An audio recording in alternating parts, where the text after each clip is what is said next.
How to turn off Genius updates on Booking.com. The very first thing you have to do is download the application on your device, and once it is downloaded, you just have to simply go ahead and open it up. Tap on this open option and it will open up the application. Now you're just going to have to go ahead and make sure that you're logged in.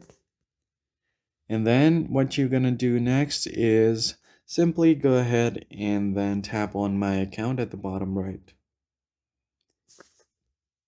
And once you get to My Account option, scroll down until you find Preferences and then tap on Device Preferences. From here on out, you'll find the notification settings right here. Tap on Notifications. And then as you can see, all of these notification settings are turned on, and right at the very bottom under your account you'll find the Genius updates. You'll find the loyalty program updates and membership offers here. You just need to go ahead and toggle this off, and now you've successfully turned off the Genius updates on Booking.com. I hope this tutorial was helpful to you guys. I'll see you on the next one.